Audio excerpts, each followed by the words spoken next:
Merhabalar, kanalıma, videoma hoş geldiniz arkadaşlar. Bugün sizlerle çok basit, pratik, hiç dikiş bilmeyen, kalıp bilmeyenlerin dikebileceği bir etekle geldim arkadaşlar. Evet, şöyle benim kumaşım 105 santim boyunda. Şu şekilde. Belden lastikli ve çok pratik. Eskiden annelerimizin katlayarak kesip diktiği bir etek çalışacağız arkadaşlar. Evet, kumaşımızı tutuyoruz şu şekilde. Şöyle katlıyoruz. Şöyle. Tabii bunu katlamadan önce belimizi, yani lastikli eteğimizin belini buluyoruz. Yani kalça, lastikli eteklerde biliyorsunuz kalça ölçüsü kullanılıyor. Kalçamızı 4'e bölüyoruz ve benim çıkan sayım 30 arkadaşlar. Şu şekilde bakın. Burada eteğimin beli burası olacak ve benim burası şöyle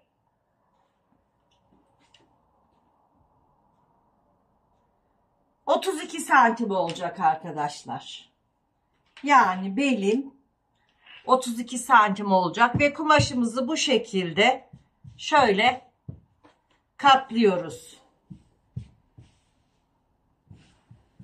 Alttaki parça, şurayı ölçüyorum, 32 santim. Üstteki parçanın da burası 32 santim gelmeli. Ona göre katlıyoruz kumaşımızı.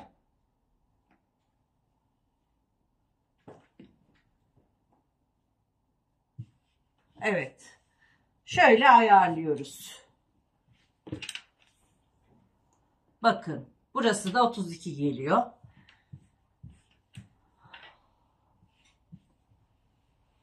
Buradan keseceğiz arkadaşlar. Bakıyorum nasıl gözüktüğüne. Eteğimizin tamamı şu şekilde gözüküyor arkadaşlar.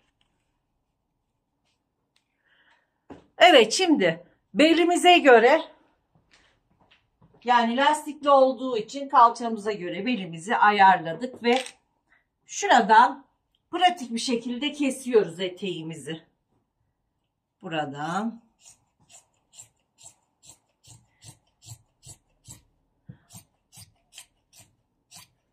Benim kumaşım kalın. Kışlık bir kumaş. Parçalı yapsaydım çıkmayacaktı ama bu şekilde değerlendirmek istedim. Şimdi böyle kestik. Ön ortası kumaş katı olacak.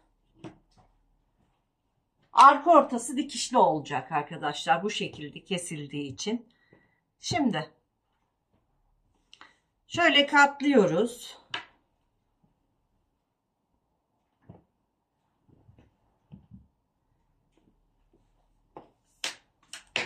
Evet.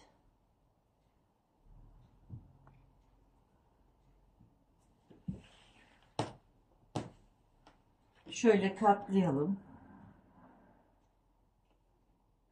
Ve etek uçlarında düzeltmeler yapmamız gerekiyor.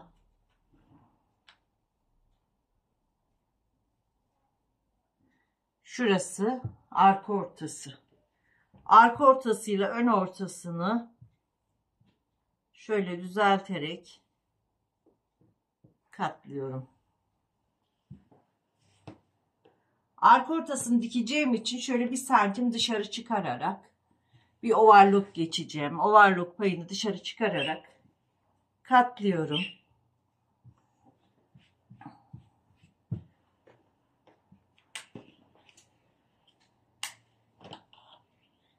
Şöyle arkadaşlar katladık. Altına üstüne bakıyoruz düzenli mi diye. Evet.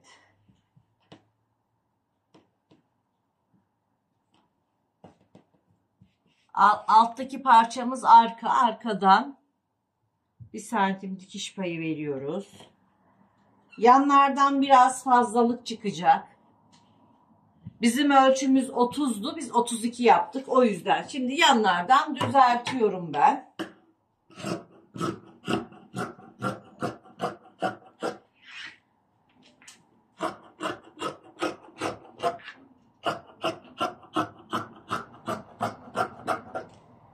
etek ucundan da düzeltmemiz olacak arkadaşlar. Şimdi şurayı pardon. Burayı ölçüyorum. 106-105 santim. Burayı da ölçüyorum. Bakın 105'ten şöyle riga cetvelimle burayı da düzelteceğim.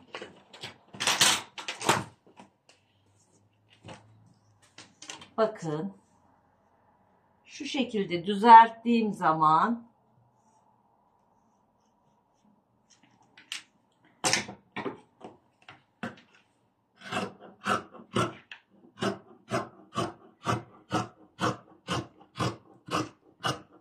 eteğim düzelmiş olacak. Şimdi dikime geçeceğiz arkadaşlar. Belimiz lastikli olacak. Lastiğini ayarlayacağım ve makinede dikeceğiz. Evet, şimdi eteğimizi dikmeye başlıyoruz. Öncelikle arka ortasını birleştiriyoruz. Overlock'ta.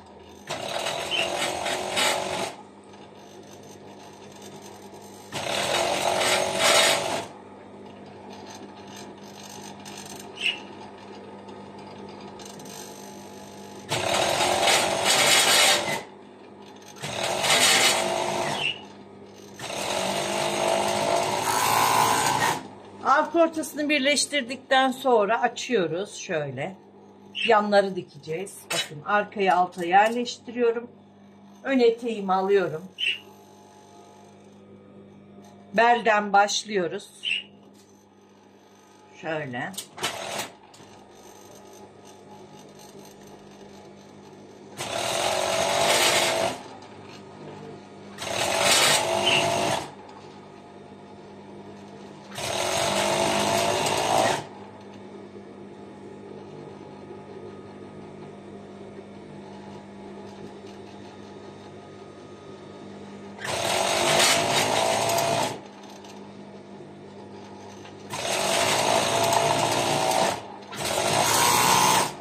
Benim kumaşım kışlık bir kumaş arkadaşlar. Değerlensin istedim ve bu şekilde bir etek dikeyim. Hem de size fikir olsun dedim.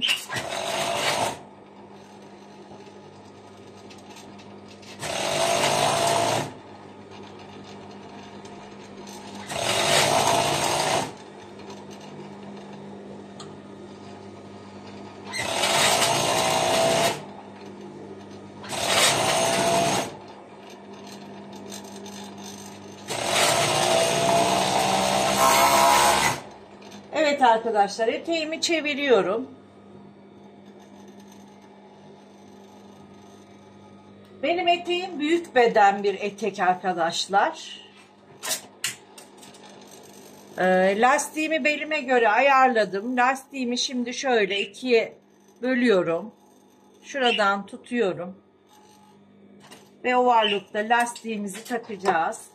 Lastiği rahat takabilmek için adım ayarını açıyorum. Evet, şimdi lastiğimizi kestirmeden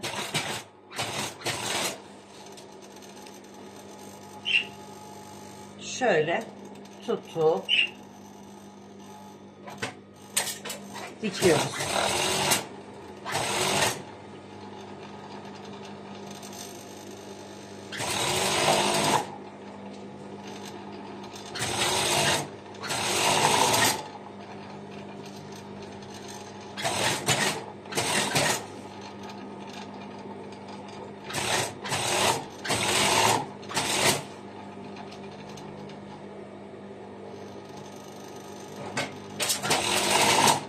Arkadaşlar, ben atölyemde yüz yüze kalıp ve dikiş eğitimi veriyorum.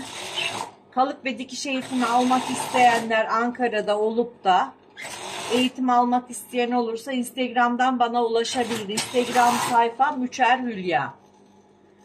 Evet, şimdi eteğimizin lastiğini eşit bir şekilde belimize taktık arkadaşlar.